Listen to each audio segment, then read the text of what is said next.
It's a bird. It's a plane. It's a bull market. Superheroes have been a staple of American life for almost a century.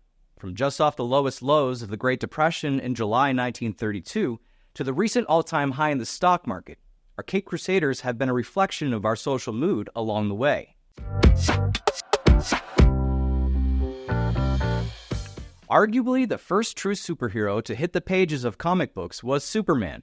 What many people don't know is that the Man of Steel didn't start out as the bulletproof hero that stood for truth, justice, and the American way.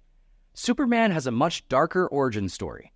In January 1933, shortly after social mood had shifted positively and the stock market was beginning to quickly recover from the June 1932 low of the Great Depression, Jerry Siegel and Joe Shuster wrote a short story titled The Reign of Superman.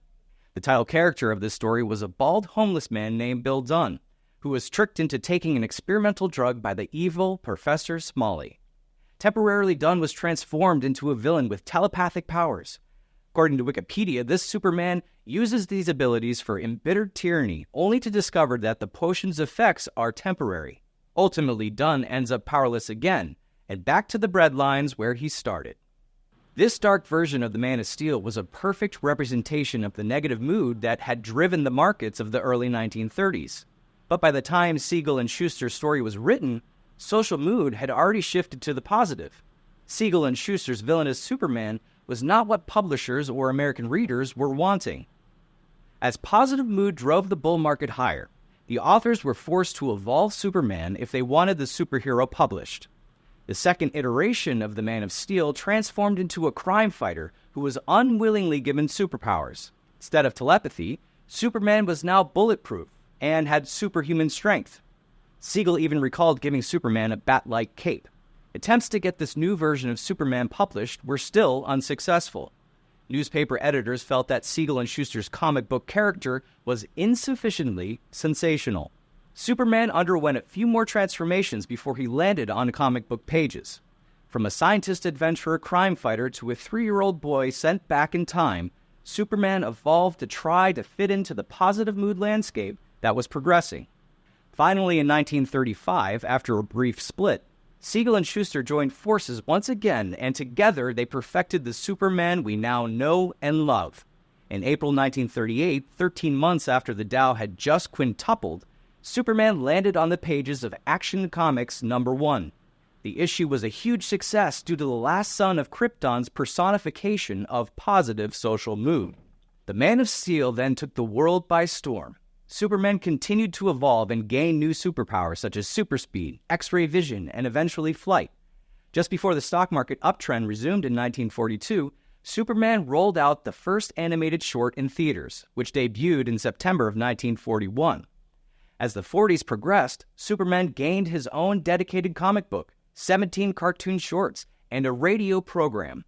The late 1940s saw a market correction, but in an early sign that social mood was again beginning to shift to the positive, Superman made his silver screen live-action debut in 1948. This 15-part serial by Columbia Pictures titled Superman was a tremendous financial success. The Man of Steel continued to stay on the screen during the strong, positive mood-driven bull market. Atom-Man vs. Superman came out in 1950, followed by Superman and the Mole Men in 1951. And in 1952, as televisions were replacing the radio as the dominant broadcast medium in homes across the U.S., Superman landed in primetime. Perhaps the most significant piece of popular culture for Superman was the 1952 TV series The Adventures of Superman, which ran from 1952 until 1958, says Comic Book Resources. As Robert Prechtert has noted, the very masculine action hero mold was a staple of core bull market periods such as the 1950s. At such times, social mood brings a preference for a black and white morality. The 1950s representatives were cowboys and war heroes. The top superhero of the 1950s and 60s was Superman. In 1966, at the peak of a multi-year bull market, Superman even made it to the Broadway stage with a musical. It's a bird, it's a plane, it's Superman. Since Superman's 1948 film debut, there have been 16 movies featuring the Man of Steel. not to mention the numerous television series, animated shows, video games, and even theme park rides. But what is driving the force behind Superman's popularity and success over the decades? It all comes down to social mood. We understand that social mood is the driving force behind the trends in pop culture as well as the stock market. When social mood is positive, pop culture mediums like film, television, music, and fashion reflect that overall positive public mood.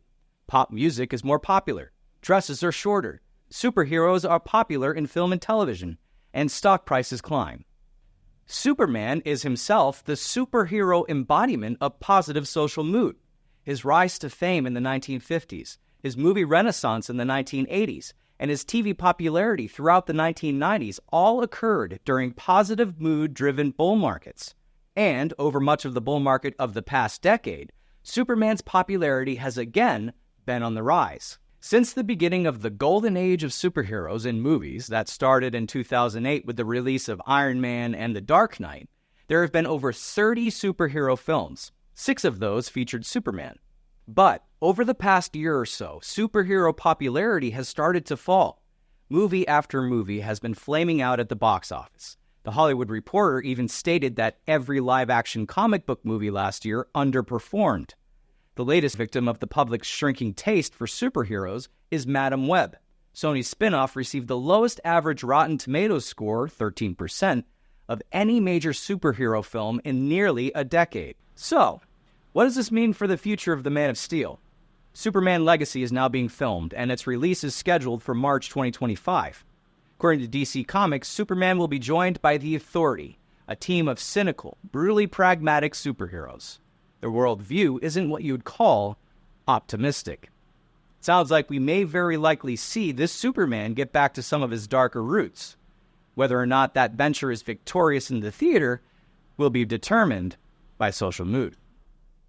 If you want to learn more about this and socionomics as a whole, click the links in this video's description. And if you want to see more videos like this, be sure to like, comment, and subscribe. Thank you for watching.